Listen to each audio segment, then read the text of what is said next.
मैं डॉक्टर अमीर Garg, bariatric and metabolic surgeon, और मेरे साथ हैं डॉक्टर नाक्षु जो सर्जरी के हेड में रिटायर हुए हैं वहाँ से पीजी से, और सर अभी सर ने ज्वाइन किया है head of the department IV hospital. और 4 March is world obesity day, और हमारा आज पीसी का मतलब एम था कि हम लोगों में अवेयरनेस कर पाएँ अबाउट वर्ल्ड ओबेसिटी डे की जगह पे हमारा नो ओबेसिटी डे होना चाहिए। तो उसके लिए अभी रिसेंट लैंसेट स्टडी हुई है जिसमें हमें पता लगा कि जो मोटापा है बेसिकली बच्चों में ऑलमोस्ट 4 गुना बढ़ चुका है फ्रॉम 1992 लेके 2022 में। सो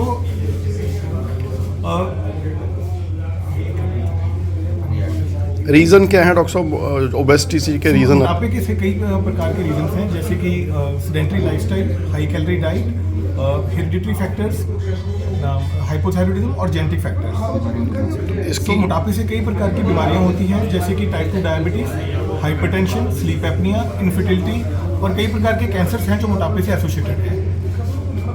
ट्रीटमेंट क्या करते हो डॉक्टर साहब? के लिए हमारे पास कई ऑप्शंस हैं, जैसे कि हम बात करें कि पहले है वेट मैनेजमेंट, जिसमें हम डाइट एंड लाइफस्टाइल मॉडिफिकेशन कर सकते हैं, गैस्ट्रिक बैलूनिंग कर सकते हैं, लाइपोसक्शन कर सकते हैं।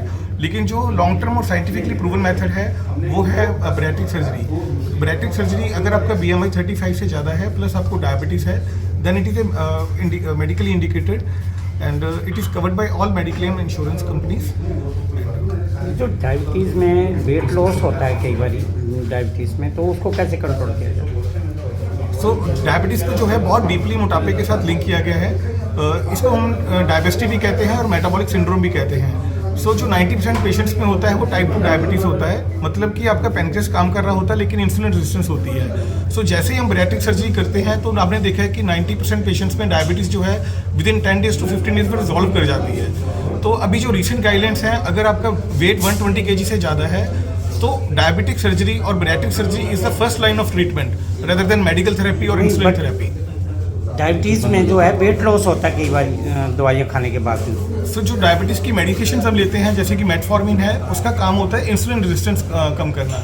लेकिन अभी जो रिसेंट मैनेजमेंट है डायबिटीज़ की, उसकी हमारा जो एम है कि हमारा HbA1c should be less than 6.5। सो जो बैरियाट्रिक सर्जरी है वो किस तरीके से काम करती है कि हमारा वेट लॉस कॉज करती है, जिससे हमारा इंसुलिन रेजिस्टेंस कम हो जाता है, हमारी कैलोरी रिस्ट्रिक्शन करती है, हमारे यानी फूड के पोर्शन को डिवाइड कर देती है ताकि पैनक्रियास के ऊपर लोड डिवाइड हो जाए। थर्डली हमारे बॉडी में कई हार्मोन्स चेंज होते हैं जैसे GLP-1 एंड PYY। इन सब की वजह से क्या होता है कि हमारी जो डायबिटीज़ है वो रिमिशन हो जाती है। एंड हमने देखा है कि जो पेशेंट इंसुलिन भी ले रहे हैं ऑलमोस्ट 100 यूनिट्स, उनका कंप्लीट रेजोल्यूशन ऑफ डायबिटीज़ हो जाता है। कॉस्ट ऑफ सर्जरी क्या है डॉक्टर साहब? कॉस्ट ऑफ सर्जरी जो है ये वेरी करती है, ऑलमोस्ट 3 to 3.5 लाख। और ये सर्जरी इतनी मतलब अगर हम बाहर के अब्रॉड की बात करें तो इसका कनाडा, ऑस्ट्रेलिया और UK में ऑलमोस्ट 2 से 3 साल का वेटिंग पीरियड है। और इन जगह से हमारे पास पेशेंट कॉमनली आ रहे हैं कि सर्जरी कराने के लिए। इवन रिसेंटली हमने देखा कि हमें दुबई से काफ़ी पेशेंट आ रहा है बैरियाट्रिक सर्जरी करवाने के लिए। Thank you.